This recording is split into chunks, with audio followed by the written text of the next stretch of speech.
Hi there. This is Dane Evans with A Queer Death. I just wanted to walk through another zine. I walked through my first zine 2 weeks ago, I think. And then this is the one that I came out with like a month ago. I'm doing them in very weird stages, but that's okay. This one is called Dying as a Queer Person. And it talks about the differences in the dying process for people who are queer versus people who are hetero. And so let's just dive right in to the little zine. It's so cute, this little thing. So starts out, there's a little image of a casket, and it says dying as a queer person. There's a care warning, which says we're going to get into our feelings. This scene might bring up some anxiety and depression around grief. Grief is a really hard topic to talk about. Grief and death are both very, very intense topics. I'm also chewing gum. It's my like nicotine stop smoking gum. So it's not because I'm trying to be rude, it's because I'm trying to be healthy. Ha. It might also be triggering for queer folks who are going through religious trauma. A lot of queer people go through religious trauma. I know that I have gone through religious trauma. Um, Most of my queer friends have gone through some sort of religious trauma in varying degrees. Um, so this is in this zine. It doesn't talk too much about religion, but it does mention religion, and so it can be kind of hard for some people to talk about that. It's not meant to bash religious institutions. There are many religious queer folks out there, and that's very true. I'm friends with some. I'm also friends with some who have completely cut religion out, and some people who have explored other religious practices.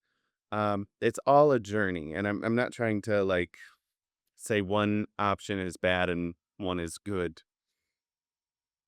It's really just a care warning to make sure that you have the tools to process your emotions when you're reading something like this. It's meant as a tool of commiseration, compassion, and care. So please be sure to check your mental health toolbox, like box breathing, which is breathing in for 4 counts ish, and then holding your breath for 4 counts, and then letting your breath go for 4 counts, and then holding that, the out breath for 4 counts. That's box breathing, and then repeating that. Body scans, starting from your toes, going to the top of your head, making sure that you're checking in with each part of your body, and journaling. So this is the inside. So this is where we start.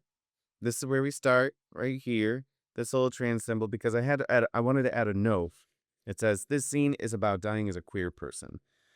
It will I will be making a separate zine about dying as a trans person. Both experiences are unique and challenging in their own ways, and frankly, trans people have a lot more to deal with. Now, this isn't saying that you can't be queer and trans. It's basically saying that there's a different set of challenges that trans people go through at the end of their life, as opposed to queer people. And if you're queer and trans, you will most likely face both of those. But so that's just to say that this is just talking about that queer aspect right now. So then we get into biological and chosen family. That's a little picture of me and my brother and my mom. This was a picture that's taken when we were like 5 years old. And then I just like drew over it. Um, so this is biological versus chosen family. Being a queer person for me means a greater reliance on chosen family. Chosen family being the people that you choose to have in your life, as opposed to the people who are in your life anyway, because of, you were born, your mother, your father, your parents, siblings, all of those folks who are in your life because you were born into it. Whereas, so that is biological family, chosen family is friends, um, colleagues, really anybody who you are making a choice to have in your life. I am grateful to have a loving biological or bio family. My family has always been supportive in the ways that they can. Um, it's always going to be different for someone who is an ally than it is for someone who is a queer person. But they are supportive in the ways that they can be. Yet it's my friends, my non-bio family, where I get my support. So I'm at my friend's house right now, recording this. Um, you know, I there is a different sense of support that you get from your friends, and they say, blood is thicker than water, I think is this saying. But I think for queer people, that's not quite true. I think for a lot of queer people, the loyalty and the support comes from other people in the queer community. Oh, that's my spouse. Well, that's me giving my spouse a hug. Look at my hair. I just did little curlies. It's my spouse who may or may not be able to, be allowed to make decisions for me depending on the state or the hospital we're in. Different states have different laws, different hospitals have different rules.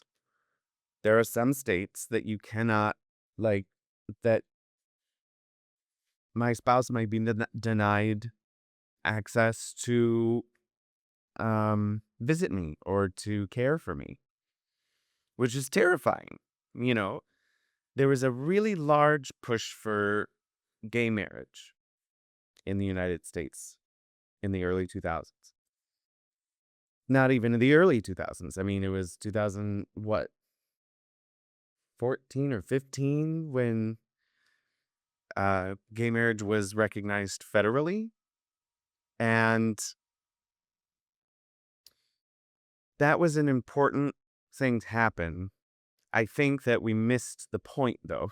We missed the point of you shouldn't have to be married to have someone um, take care of you. That's part of the chosen family, is that if you have a person who is like your brother, your sister, your sibling, and you want that person to care for you, and they're a trans individual or they're a queer individual, you should be allowed to do that, whether you're married to that person or not. Some people are in poly relationships. They have multiple partners. Who is going to be the primary partner in that? It's not a good system.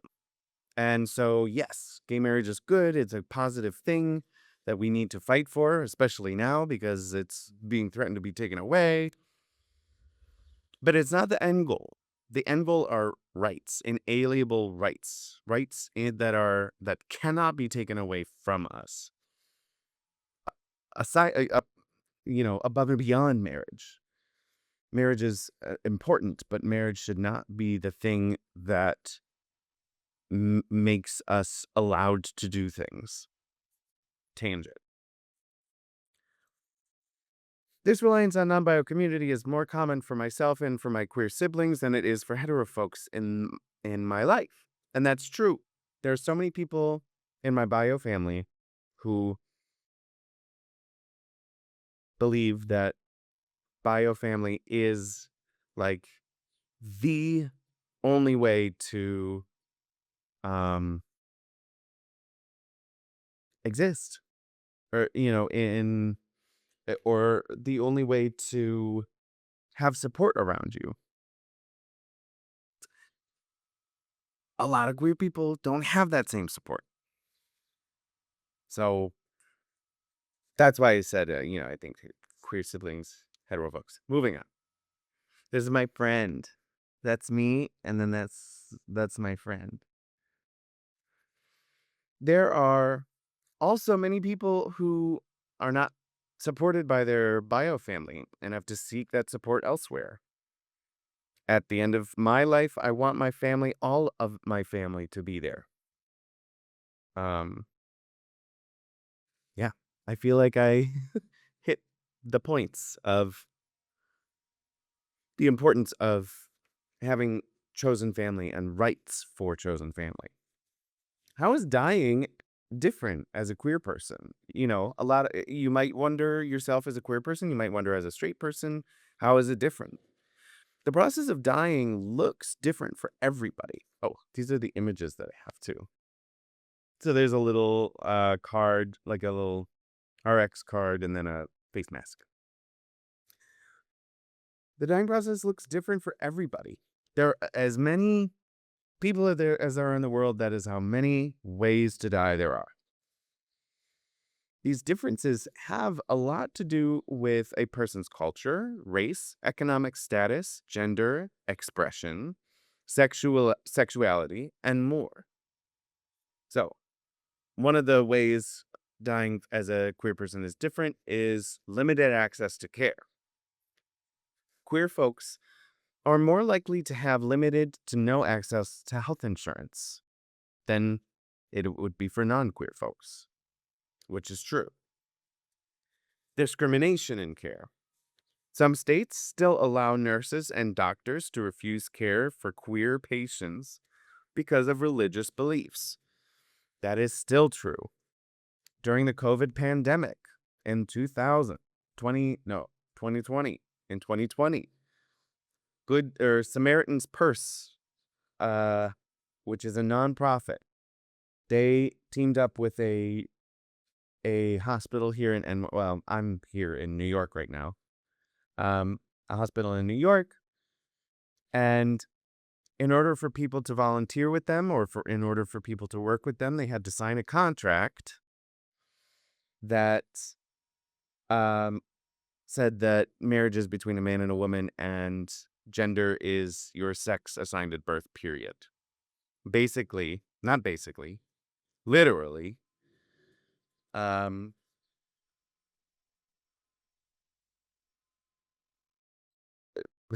it was wild. It was wild. And that stuff still happens. Ugh, makes me mad. So, as you can see, discrimination in care still exists. In some states, healthcare workers can refuse to work with a person dying from an illness that impacts queer people in larger numbers, like HIV/AIDS. This still happens.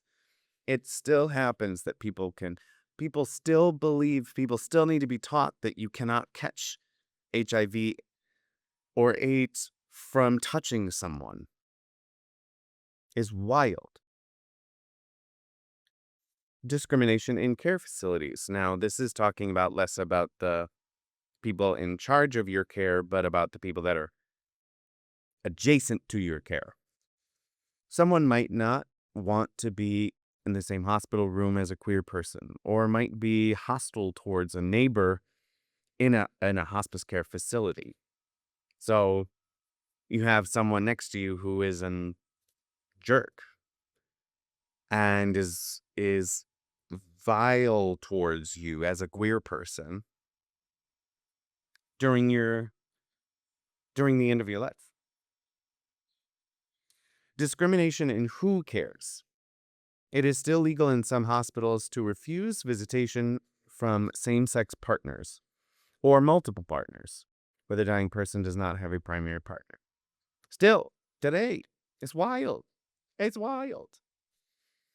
Discrimination in religious rights. There are some churches and other religious organizations that will not hold funerals for queer folks. So even if you're a queer person who has that faith, the faith does not support you. So what are some ways to advocate for queer people at the end of their life? Here's that. I'm going to read through this really quickly because I really want to get to the part where I'm positive about being queer, because being queer is amazing. So, Ways that you can advocate for queer people at the end of their life. Institutionally, in 2022, 1 in 8 LGBTQ people lived in states where doctors can refuse to treat them. That's a lot of people. Research if your state allows for this discrimination of queer folks in the medical system or in any system, and write to your legislators. Now, this is writing to your legislators. It's not perfect. I wrote in here, it's a broken system. We live in a broken government.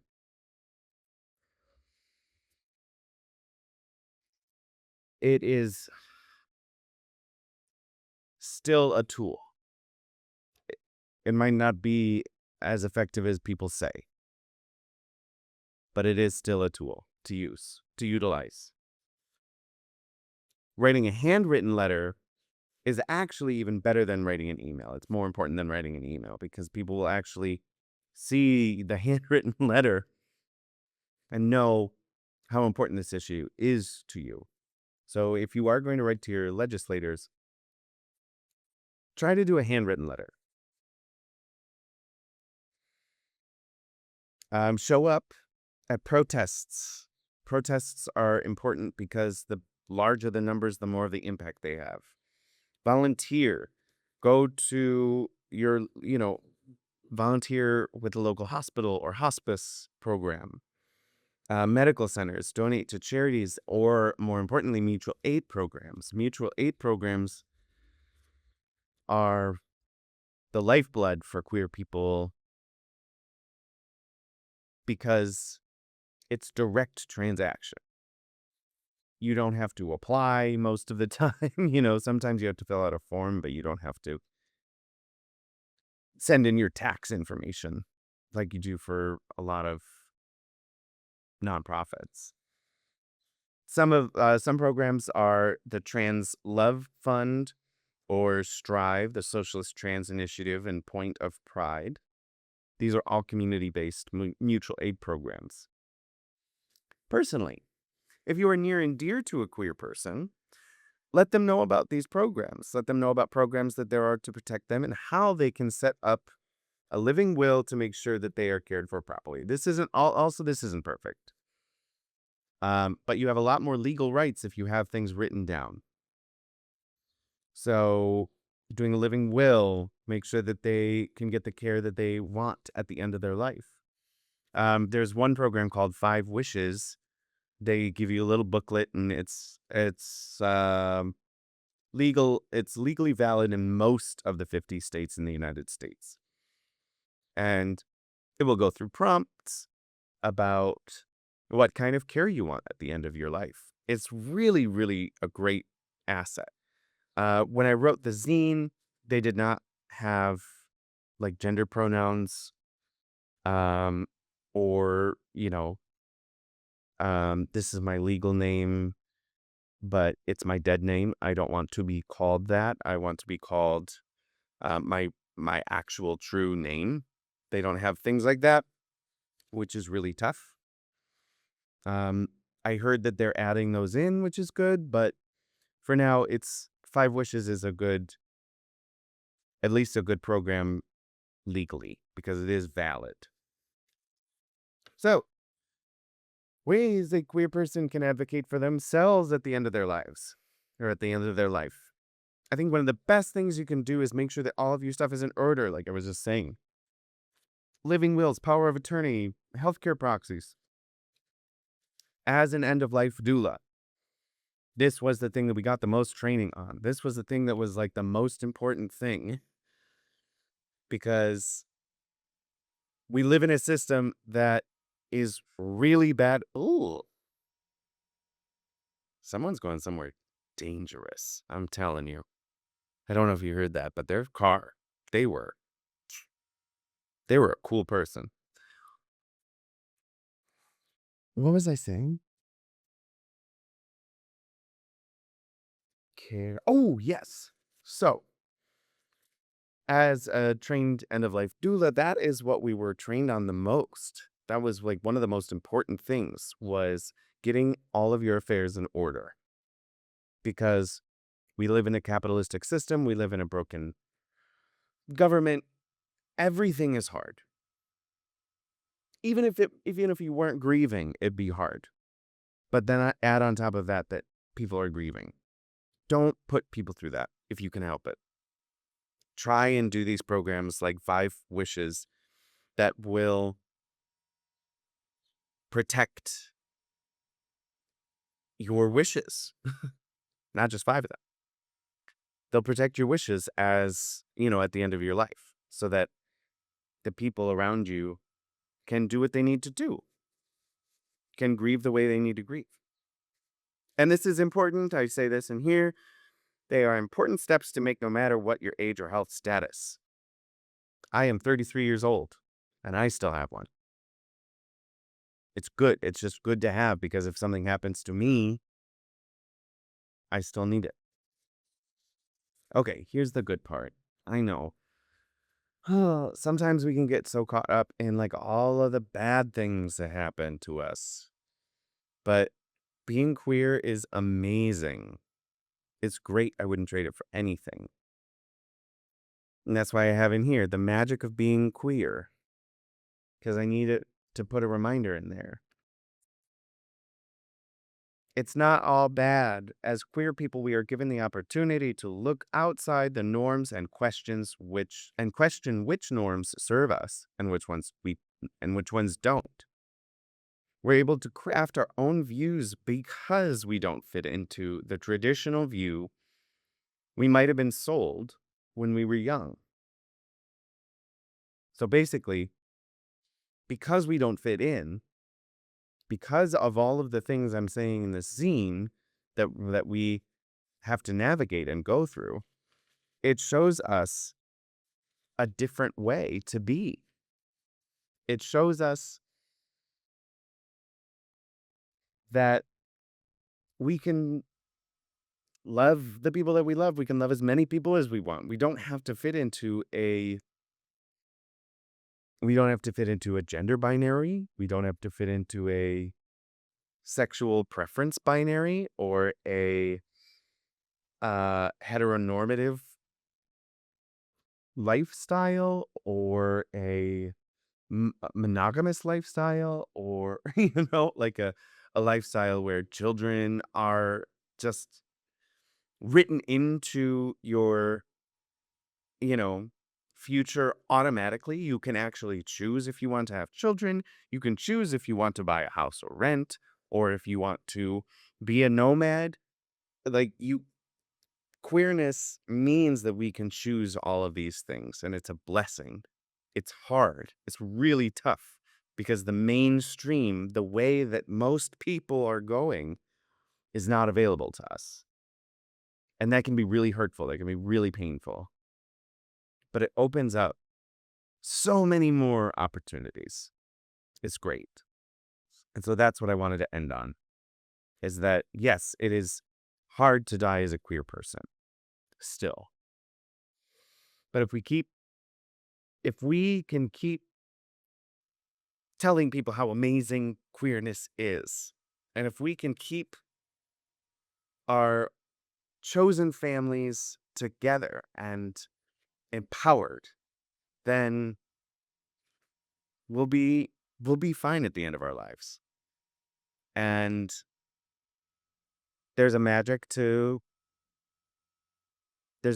dying. There's a magic to being a queer person. So I hope that this was a good, go through of my zine. I have another zine that's already out, but I haven't done a read through of it. But I really hope that it was so you learned something or you felt something.